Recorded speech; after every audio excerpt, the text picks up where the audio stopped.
Hello. কে বলছেন? দেখো তো, চিনতে পারছো কি না আমাকে? না, চিনতে পারছি না। বলেন কে আপনি? এত তাড়াতাড়ি ভুলে গেছো আমাকে? মনে রাখার মতো কি কোনো কারণ আছে যে মনে রাখবো? তো এতদিন পরে কি মনে করে ফোন দিলেন? বেঁচে আছি না মরে গেছি এটা জানার জন্যে? মরি নেই, বেঁচেই আছি। আমি তো আপনাকে আগেই বলেছিলাম, কেউ ছেড়ে চলে গেলে কেউ মরে যায় না, কিন্তু কিভাবে যে বেঁচে থাকে সেটা শুধু সেই জানে। আপনাকে বলে লাভ নেই, আপনি ওগুলো বুঝবেন না। আচ্ছা যাই হোক, এত কিছু আপনাকে বলে কি হবে?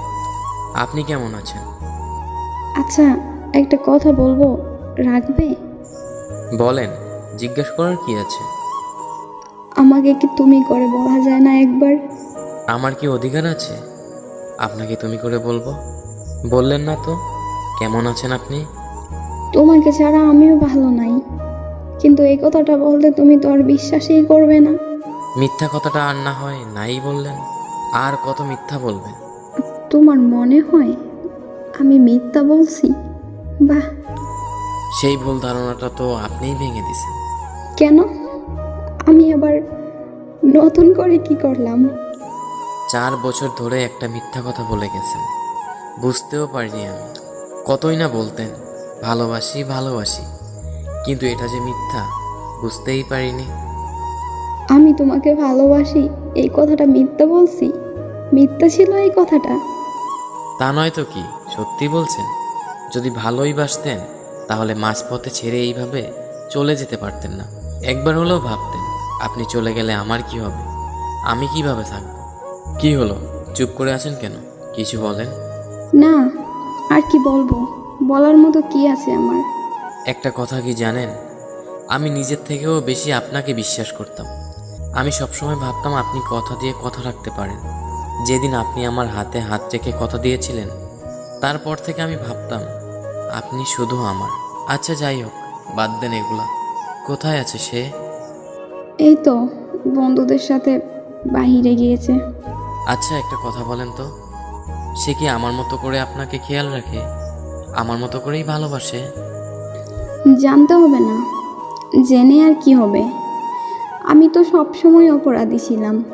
যখন তোমাকে ভালোবাসতাম তখন আমার ফ্যামিলি সবাই বলতো আমি নাকি তাদের কথা ভাবি না, তাদের কথা শুনি না।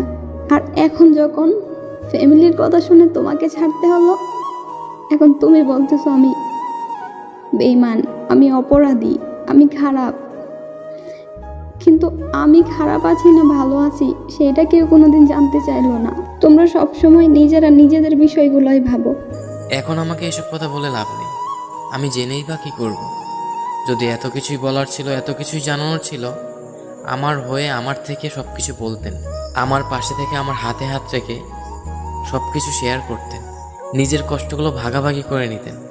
মাঝপথে এভাবে ছেড়ে চলে যেতে পারতেন না। একটাবার আমাকে সব কিছু বলতে পারতেন, কিন্তু বলেননি। সবসময় ভাবতাম আপনার কোনো প্রবলেম হলে, আপনার কোনো কষ্ট হলে সেগুলো আমাকে বলবেন, যেন আমি সব কিছু আপনার পাশে থেকে হাতে হাত রেখে ঠিক করে দিতে পারি। কিন্তু না, আপনি আপনার কথা ভেবে, আপনার ফ্যামিলির কথা ভেবে আমাকে মাঝপথে একা রেখে ছেড়ে চলে গেছেন। আচ্ছা, এখন রাখতে হবে, সে চলে আসবে। আর পারলে আমাকে ক্ষমা করে দিও, নিজের জীবনটা নতুন করে গুছিয়ে নিও।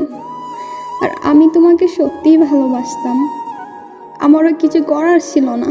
আমি পরিস্থিতির শিকার হয়ে বিয়েটা করতে বাধ্য হয়েছিলাম, কিন্তু তুমিও তো সেটা বুঝবে না। কেন বুঝবে? আমার মা বাবাই যেহেতু বুঝে নাই, তুমি তো একটা পরের ছেলে, তুমি আমাকে কি করে বুঝবে? সত্যি আমিও ভালো নাই, আর যদি পারো আমাকে ক্ষমা করে দিও। ভালো থেকো। আচ্ছা, রাখলাম। এই শুনেন, হ্যালো হ্যালো।